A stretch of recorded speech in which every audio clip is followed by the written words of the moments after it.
إن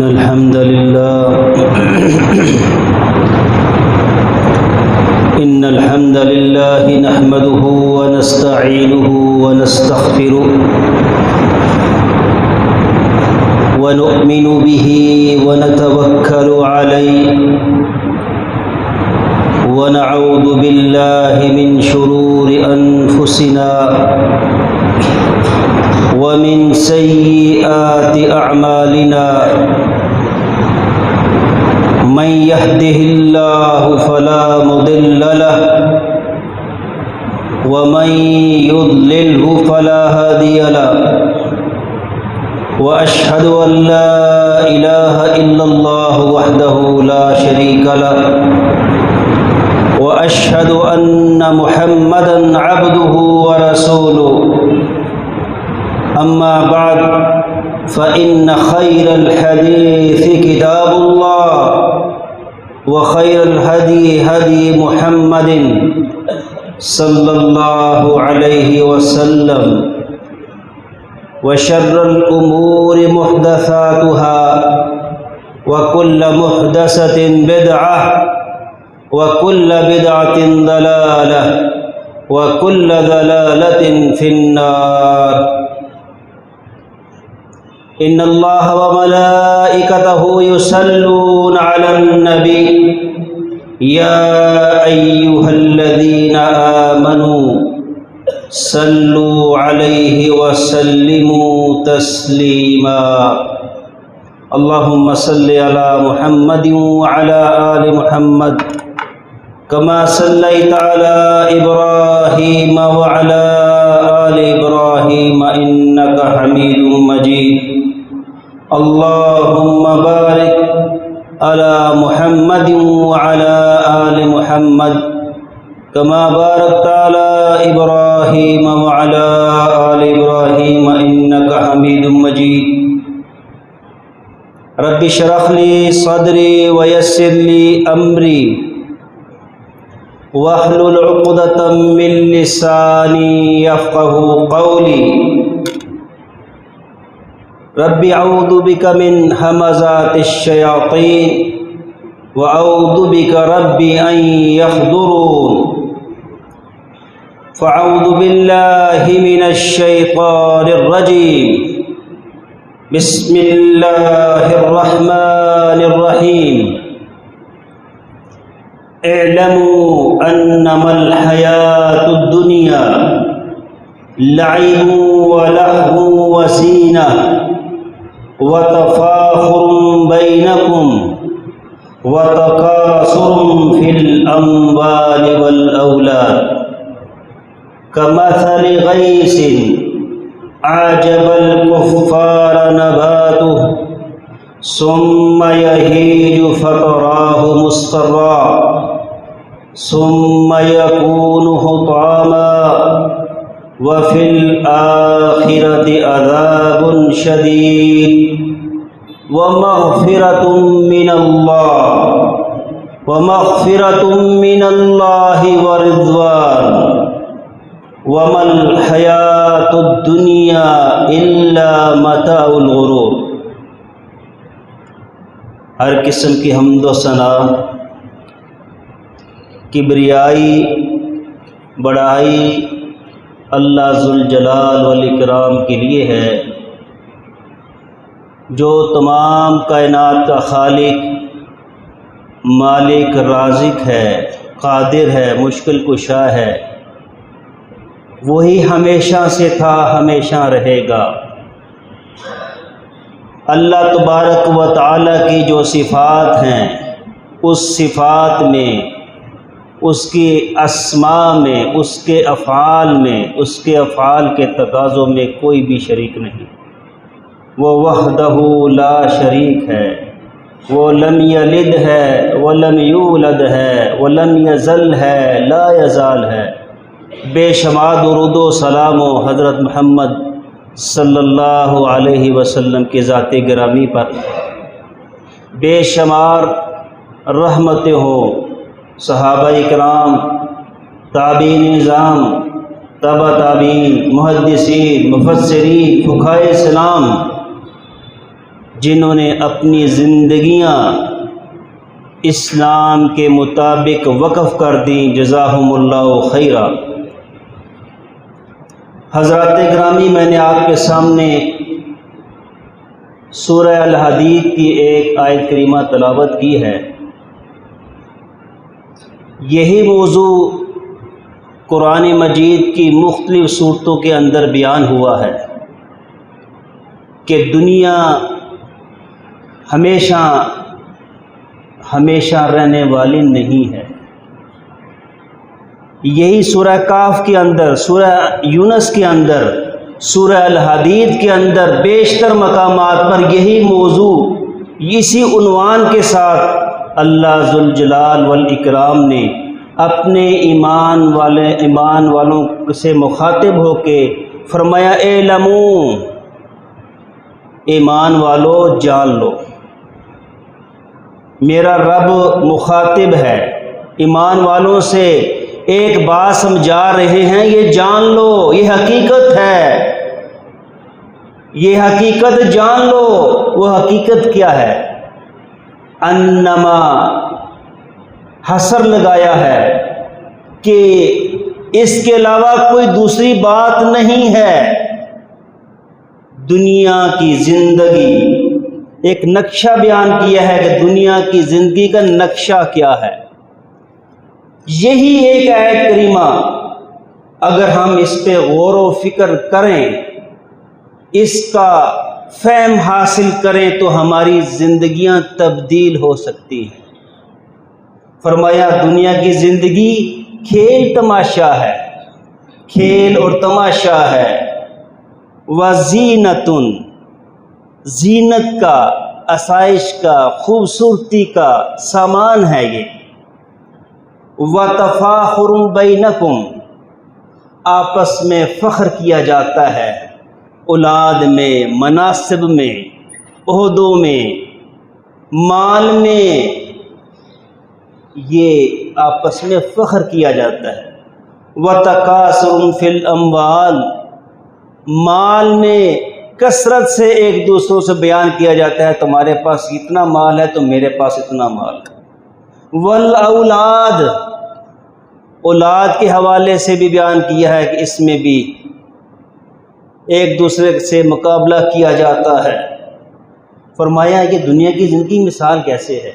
کمثل، دنیا کی زندگی کی یہ مثال فرمایا کہ اس بارش کی طرح ہے۔ کمثل غیث اعجب الکفار نباتہ، یہ بارش برسی، زمین سے انگوریاں، ہرے برے کھیت، پھل نمودار ہوئے، خوبصورت کھیتیاں نکلیں، خوبصورت پھل پھول اگے۔ جو کسان ہے وہ اس کو دیکھ کر خوش ہو گیا۔ کتنی اچھی کھیتیاں ہیں، کتنے اچھے باغات ہیں، کتنے اچھا ماحول ہے، دل لگ گیا اس کا۔ اس کی مثال ہے، فرمایا ثم یہیج، ایک موسم آتا ہے، یہ پھل، یہ پھول سارے، ایون کے درخت کے پتے بھی یہ خشک ہو جاتے ہیں۔ وہ موسم ہریالی کا ختم ہو جاتا ہے، وہ خوبصورتی کا ختم ہو جاتا ہے، جاڑا آ جاتا ہے، یہ پتے، یہ پھل، یہ پھول سب کچھ ختم ہو جاتا ہے۔ فتراہ مصفرا، اے مخاطب تو دیکھتا ہے یہ سب کچھ زرد ہو جاتا ہے۔ ثم یکون حطاما، پھر یہ ریزہ ریزہ ہو جاتا ہے۔ حقیقت کیا تھی کیا ہو گئی؟ وفی الآخرۃ عذاب شدید، بندہ یہ سب کچھ جمع کرتا رہا، اسی میں مگن ہو گیا، اسی میں سب کچھ خرچ کر دیا، اپنی زندگی، اپنی جوانی، اپنا پیسہ، یہ مال کی ریل پیل، یہ مناصب کی، یہ عہدوں کی، یہ اولاد کی، یہ زمین کی، اسی پر اپنی زندگی لگا بیٹھا۔ فرمایا آخرت میں کیا ہے؟ ادھر دل لگا بیٹھا ہے، آخرت میں عذاب شدید ہے، والعیاذ باللہ۔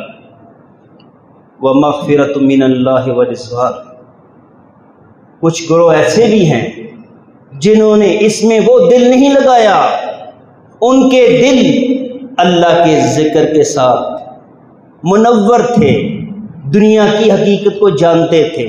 فرمایا ان کے لیے کیا ہے؟ اللہ کی طرف سے بخشش ہے، اللہ کی طرف سے رضوان ہے۔ ایک وہ ہیں جنہوں نے دنیا کے اندر ایک دوسروں سے نیکی میں نہیں بڑھے، بلکہ مناصب میں، مال و دولت میں، ریل پیل میں، اسی میں زندگی بسر کر دی ہے، ان کے لیے عذاب شدید ہے۔ لیکن دوسرا گروہ اپنے رب کی، اپنے رسول کی مانتا ہے، وہ اس دنیا کی حقیقت کو سمجھتا ہے، وہ حقیقت جو رسول اللہ صلی اللہ علیہ وسلم نے بیان فرمائی ہے۔ پھر فرمایا وَمَا الْحَيَاةُ الدُّنْيَا إِلَّا مَتَاعُ الْغُرُورِ، ایمان والو دنیا کی زندگی دھوکے کا سامان ہے، دنیا کی زندگی دھوکے کا سامان ہے، اس لیے اس دھوکے میں مت پڑو۔ حضرت عمر بن خطاب رضی اللہ تعالی عنہ کے بارے میں آتا ہے کہ اللہ تعالیٰ نے دنیا کی زندگی کو متاع سے تشبیہ دی ہے۔ متاع ہے کیا ہے؟ فرماتے ہیں میں اس لفظ کو سننے کے لیے میں عرب کے بدوں کے پاس چلا گیا اور سمجھنا چاہتا تھا کہ متاع ہے کیا ہے۔ سفر کیا، دیہات میں ایک بزرگ دکھائی دیے، ان کے پاس گیا، اپنا مختصر تعارف کروایا، اندر داخل ہوا، انہوں نے مجھے ایک چٹائی پہ بٹھا دیا، اپنے غلام سے کہا اے غلام ایتنی بالمتاع، میرے خادم نوکر جاؤ متاع لے کے آؤ۔ حضرت عمر بن خطاب رضی اللہ تعالی عنہ فرماتے ہیں جس کے لیے سفر کیا تھا، جس کے لیے میں آیا تھا، وہ تو مجھے ملنے والا ہے، میں دیکھنا چاہتا ہوں متاع ہے کیا۔ اہل عرب بہت مہمان نواز ہوتے ہیں، اس چٹائی کے اوپر صفائی کے لیے ایک کپڑا اس غلام نے تھامے ہوئے اس کے پاس آئے۔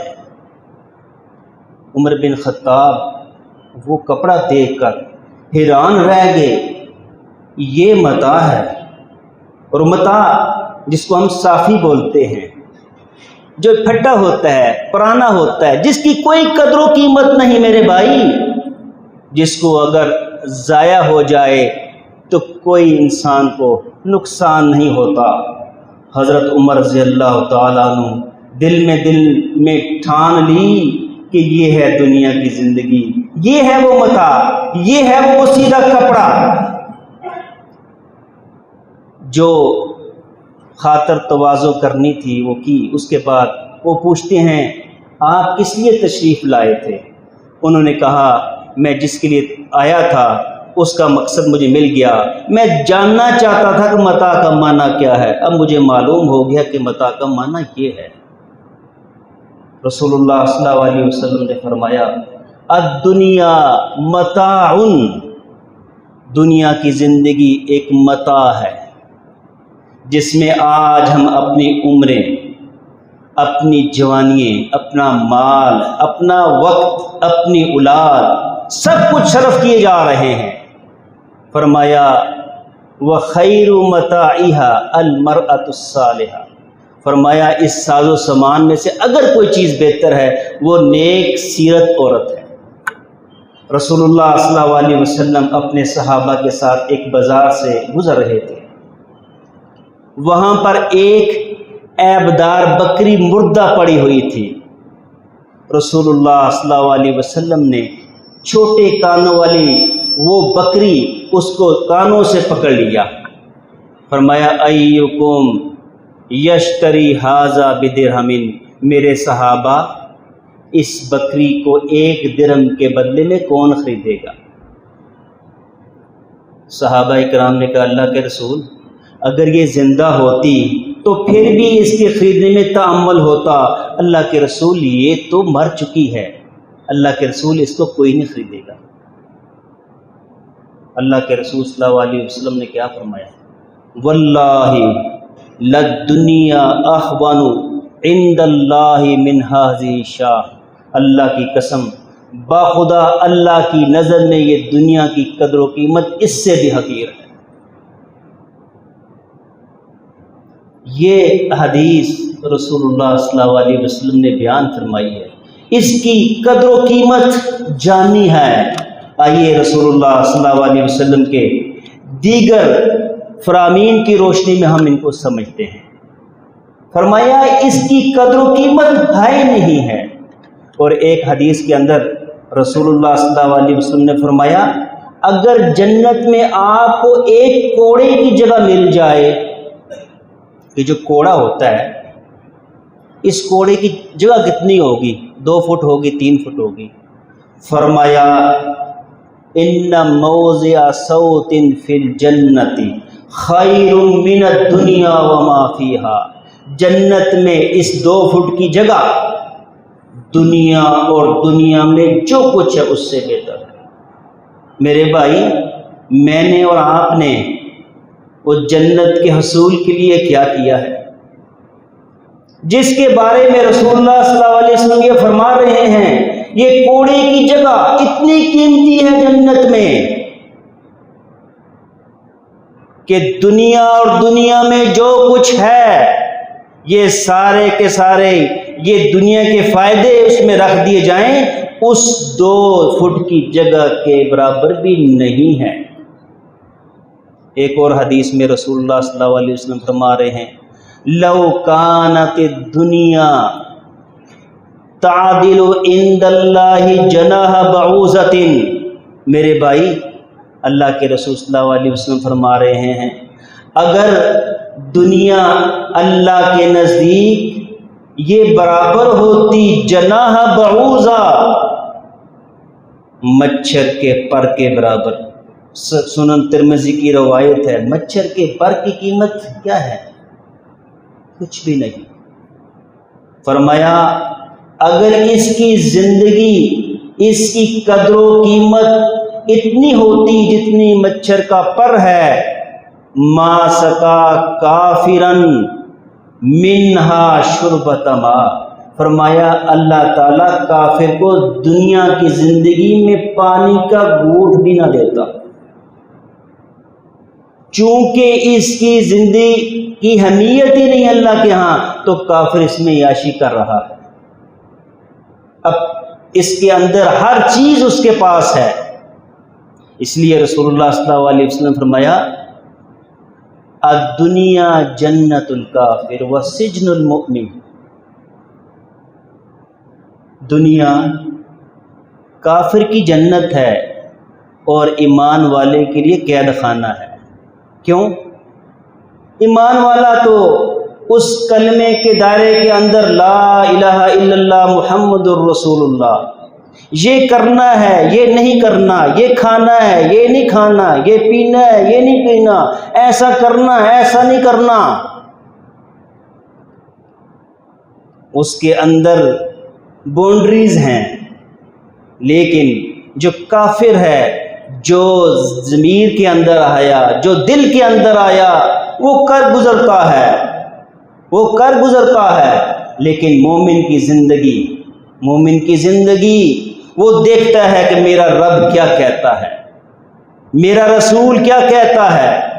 اور ایک اور حدیث کے اندر رسول اللہ صلی اللہ علیہ وسلم نے فرمایا یہ دنیا کا کمپیرزن کر رہے ہیں کہ دنیا آخرت کے مقابلے میں کیا ہے۔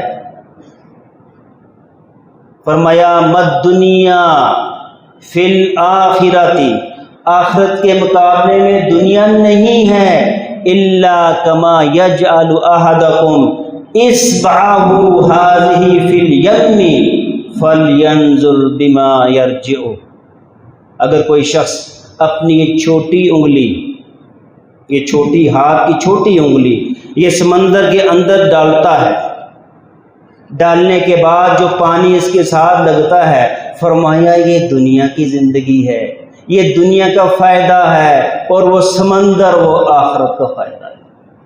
سنن ترمذی کے اندر یہ حدیث رسول اللہ صلی اللہ علیہ وسلم نے بیان فرمائی ہے۔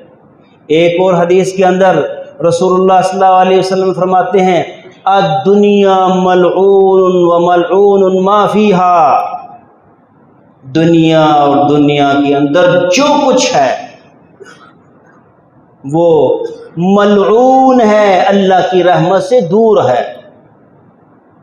یہ ساز و سامان، یہ مناصب، یہ عہدے، یہ سارے کے سارے، فرمایا الا ذکر اللہ، اللہ کی یاد، اس کا قرآن مجید جو انسان کرتا ہے یہ رحمت کے باعث ہے، یہ اس سے مستثنی ہے۔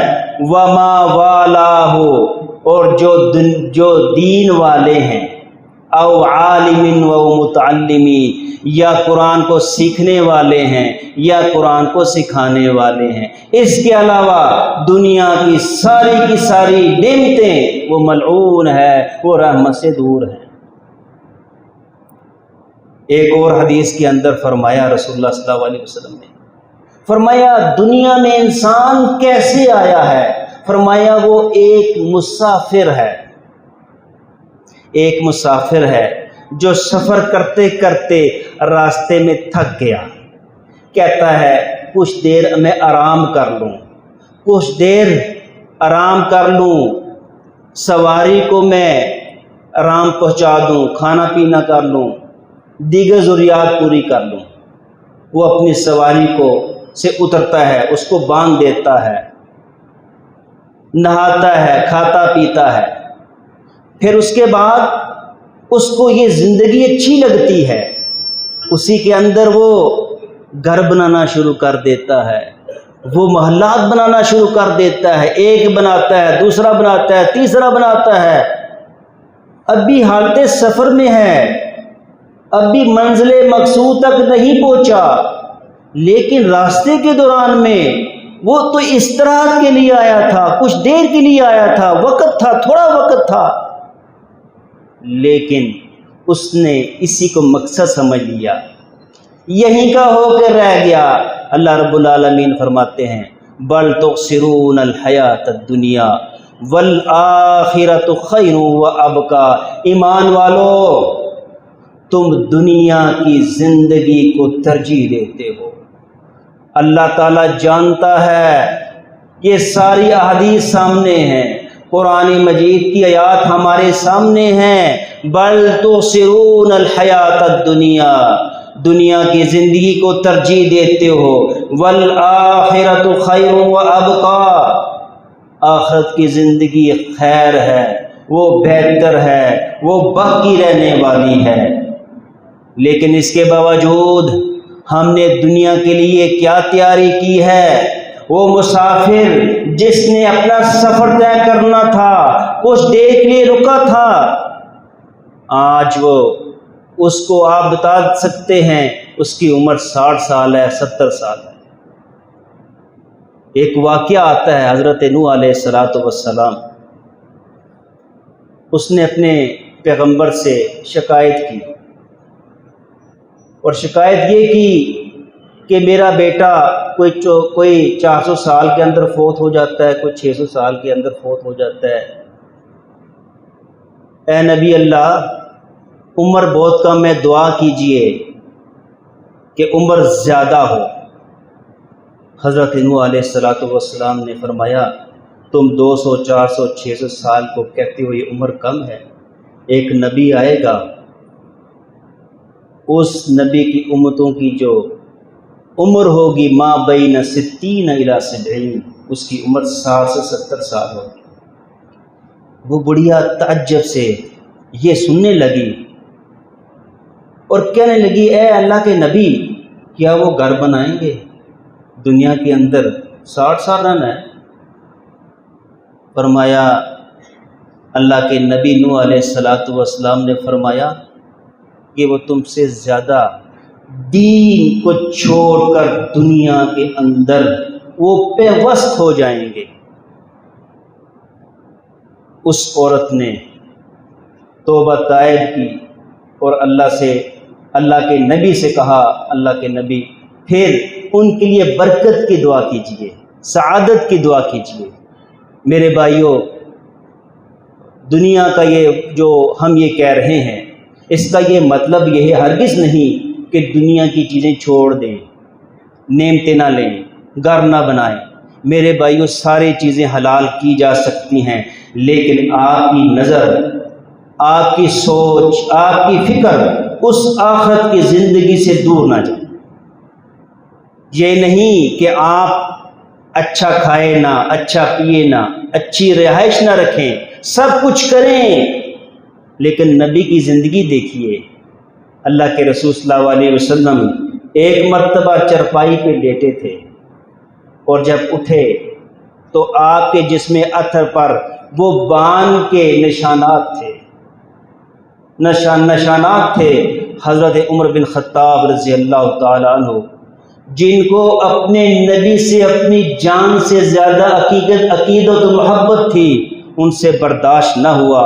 کہنے لگے، اللہ کے رسول، فارس اور روم والے اتنی نعمتوں کے اندر، اتنی آسائشوں کے اندر زندگی بسر کریں، اور اللہ کا نبی ایسی چرپائی پر لیٹے جس میں آرام بھی صحیح طرح سے نہ ہو سکے۔ رسول اللہ صلی اللہ علیہ وسلم نے جواب دیا، اے عمر، تم خوش نہیں ہے، ان کے لیے دنیا ہے اور ہمارے لیے آخرت ہے۔ میرے بھائیوں، آج ہمیں دیکھنا ہے، اپنے لمحات کو، اپنے اوقات کو قیمتی بنانا ہے۔ ہر آنے والا دن، ہر آنے والا وقت، ہر آنے والا لمحہ آپ کی زندگی میں بہتری کی طرف جائے۔ اپنے آپ کا محاسبہ کیجئے، رات کو بیٹھیے، دیکھیے، سنیے، سمجھیے، آج میں نے اللہ کے کن کن حقوق کی پاسداری کی ہے، میں نے بندوں کے حقوق کو اچھے طریقے سے ادا کیا ہے۔ دل مطمئن ہو تو اللہ کا شکر ادا کریں۔ اگر یہ کہیں اللہ یہ کمی ہو گئی ہے، اے اللہ کوتاہی ہو گئی ہے، اے اللہ مجھ سے لوگوں کے حقوق پورے نہیں ہیں، معافی مانگے، اور صبح اٹھ کر اس گناہ کی اپنے بھائی سے اگر کچھ لیا ہے تو اس کو واپس کرے، اگر کسی کا مال کھایا ہے وہ واپس کرے، اگر کسی کے انسلٹ کی ہے اس سے معافی مانگے۔ میرے بھائیوں، یہ محاسبہ کریں گے تو ہماری زندگی بڑی خوشگوار گزرے گی، دل کے اندر سکون پیدا ہوگا۔ اللہ تعالی ہمیں عقل حلال کھانے کی توفیق عطا فرمائے۔ اللہ تعالی ہمیں حقوق اللہ کو اچھے طریقے سے ادا کرنے کی توفیق عطا فرمائے۔ اللہ تعالی حقوق العباد کو بہتر طریقے سے سر انجام دینے کی توفیق عطا فرمائے۔ میرے بھائیوں، یہ دنیا کی زندگی جو ہے چند روزہ زندگی ہے، یہ مستقل نہیں ہے۔ آج آپ کے سامنے مثالیں موجود ہیں جن کے پاس دنیا کا سب کچھ تھا، آج ان کے پاس کچھ بھی نہیں، بیماری ہے، ان کے پاس سب کچھ الٹ گیا ہے، ختم ہو گیا ہے۔ بہت سے آپ کاروبار جو کرنے والے تھے، تجارت کرنے والے تھے، آج دیکھیں کہاں کھڑے ہیں۔ یہ اللہ تعالیٰ کا یہ مشیت ہے۔ اللہ تعالیٰ انسان کو اٹھاتا ہے، پہلے جس طرح بچہ ہوتا ہے، پھر نوجوان ہوتا ہے، پھر بڑا ہوتا ہے، پھر طاقتور ہوتا ہے، پھر وہ بندہ واپس کمزوری کی طرف لوٹتا ہے۔ اس لیے اپنے وقت کو قیمتی جانیے، اپنی زندگی سے پیار کیجئے، اللہ اس کے رسول صلی اللہ علیہ وسلم کو، فرامین کو سمجھئے۔ یہ صرف باتیں نہیں ہیں، یہ صرف کہاوتیں نہیں ہیں، اس صادق المصدوق نے، اللہ رب العالمین نے قرآن میں اس دنیا کی حقیقت کو بتا دیا ہے۔ جب ہمارے پاس یہ دنیا کی حقیقت یہ ہوگی، پھر یہاں کا کوئی نقصان نہیں ہے، یہاں کا کوئی دولت نہیں ہے، یہاں کا فقر نہیں ہے، یہاں کی محتاجی نہیں ہے۔ اللہ تعالیٰ دنیا کے اندر کسی کو مال دے کے آزماتا ہے، کسی سے مال چھین کر آزماتا ہے، کسی کو دولت دے کے آزماتا ہے، کسی کو اولاد دے کر آزماتا ہے، کسی سے اولاد اور دولت چھین کر آزماتا ہے، کسی کو منصب عہدہ دے کر آزماتا ہے، کسی کو چھین کر آزماتا ہے۔ یہ میرے بھائیوں، یہ آزمائش ہے، لیبلوکم، ایکم احسن عملا، میرا رب چاہتا ہے وہ دیکھے عمل کے اعتبار سے کون ہے جس نے دنیا کے اندر اپنے اعمال کے اندر حسن پیدا کیا ہے، اپنے اعمال کے اندر خوبصورتی پیدا کی ہے۔ اس نے دنیا کے اندر دل نہیں لگایا، اس نے اپنے رب کے ساتھ دل لگایا ہے۔ 5 وقت کا نمازی ہے، 5 وقت اپنے رب سے ملاقات کرتا ہے، اللہ تعالیٰ کے سامنے سجدہ ریز ہوتا ہے، کبھی قیام کی صورت میں، کبھی رکوع کی صورت میں، کبھی سجدے کی صورت میں، کبھی قیدے کی صورت میں۔ بندہ اپنے رب کے سامنے تمام حالتوں کے اندر عاجز ہے، اور بندے کو عاجز رہنا چاہیے۔ کبھی تکبر نہ آئے، کبھی غرور نہ آئے، کبھی فخر نہ آئے، کبھی ریا نہ آئے۔ اپنے آپ کو سمجھو، اپنی ذمہ داری کو سمجھو۔ ثم لتسألن یومئذ عن النعیم، قیامت کے دن آپ کے ان نعمتوں کے بارے میں پوچھا جائے گا۔ اللہ تعالیٰ سے دعا ہے اللہ تعالیٰ ہمیں عمل کرنے کی توفیق عطا فرمائے۔ وآخر دعوانا الحمدللہ۔